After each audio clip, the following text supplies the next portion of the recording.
Bonjour à tous. Voilà, donc je me suis bien reposé après les fêtes, donc je vais continuer les témoignages sur la chaîne. Dans cette vidéo, je vais essayer de faire plus court. Je vais témoigner des premières visions que Jésus m'a données suite à mon sauvetage. Je vous ai raconté dans la vidéo précédente.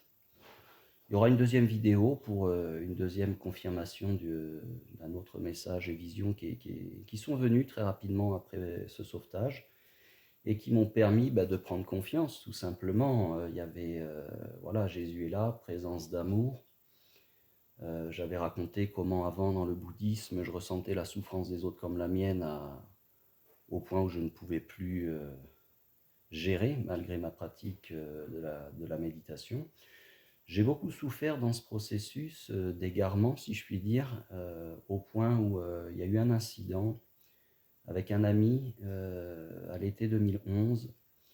Et voilà, il était très très en grande souffrance, mais derrière il y avait de sacrés démons. J'ai eu l'occasion de m'en rendre compte depuis. Et il y a eu une interaction très puissante entre lui et moi. J'ai commencé à me sentir très mal. Il s'est mis en colère après moi. Et puis ces démons ont fait le reste du boulot, quoi. J'étais mal tout le temps. Et puis j'ai tout abandonné et ouais, je suis allé jusqu'à faire 2 tentatives de suicide, tellement j'étais mal tout le temps. Et voilà, j'ai vu des guérisseurs, même un prêtre exorciste, mais rien à faire. Ça allait mieux un temps, puis j'étais plombé. Et 2 tentatives, alors je vais pas dire comment, parce que je pense que YouTube voilà, ne permettra pas la vidéo. On va certainement pas donner des idées à ceux qui vont mal en ce moment. Euh, Il y en a une, tout simplement, j'avais commencé la méthode que j'avais mis en place pour y passer.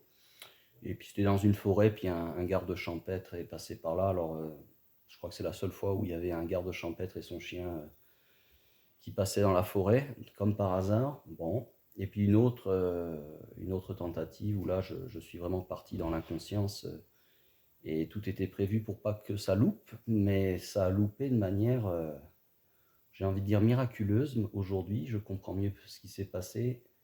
Papa Céleste n'abandonne pas ses enfants, surtout s'ils ont quelque chose d'important à faire. Donc, ouais, je m'en suis réchappé miraculeusement, quoi. Bref, donc il m'a sauvé en fin 2022. Et ce ne sont pas que des messages du ciel que je reçois. C'est pas que entendre sa voix dans mon cœur. C'est très mystique en ce qui me concerne, avec des visions en tout genre qui révèlent soit des vérités spirituelles, soit sur les autres. Parce que dans mon cœur, quand j'avais quitté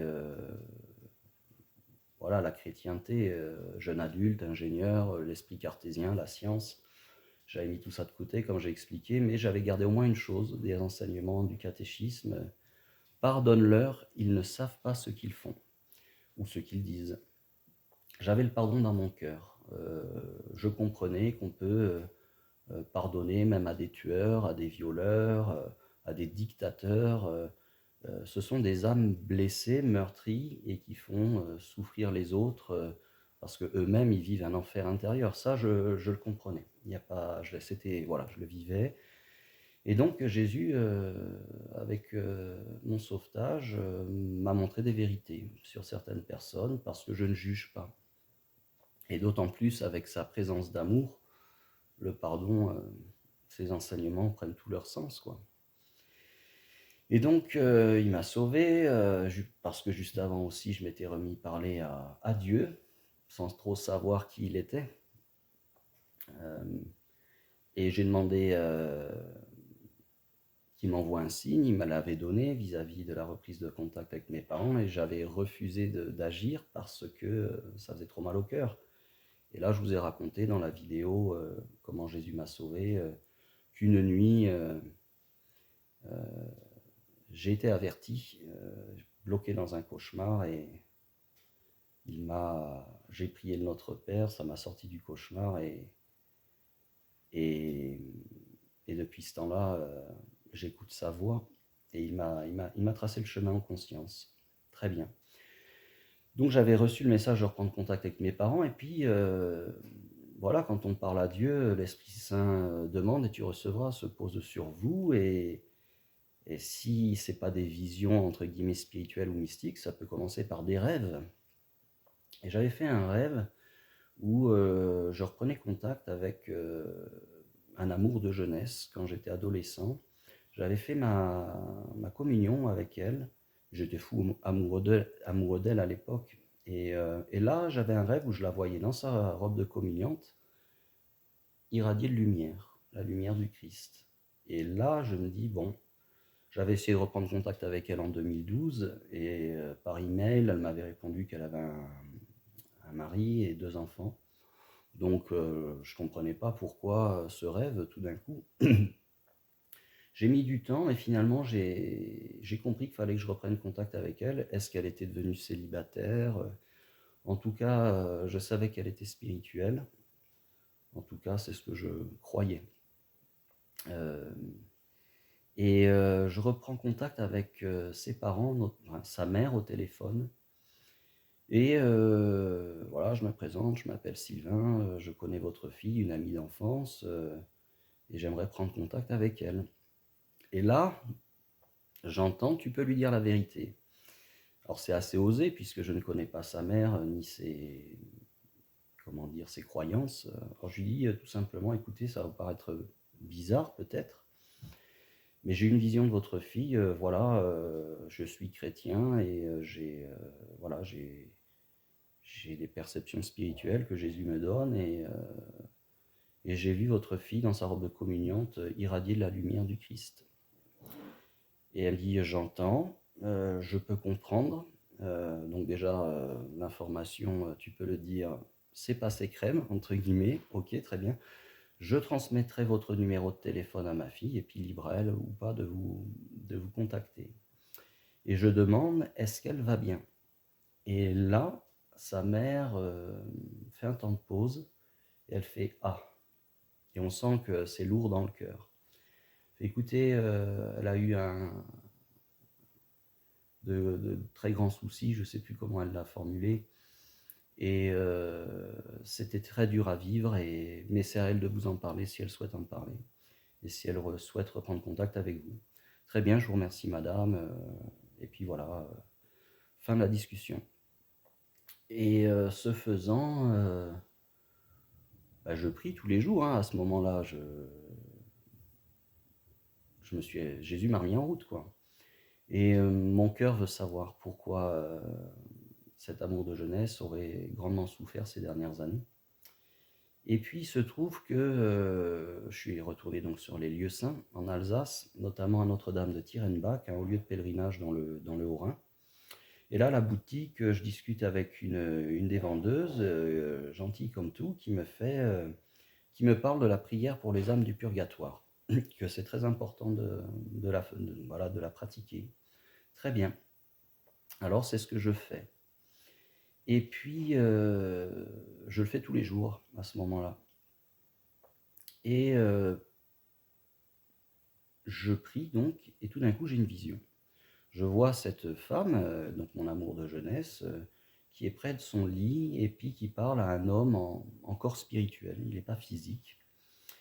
Elle lui parle et moi, je suis dans ma prière, j'ai la vision, mais je suis comme ça et j'entends en esprit, n'écoute pas, ne regarde pas. Donc je tourne la tête et la vision s'efface sur ma gauche.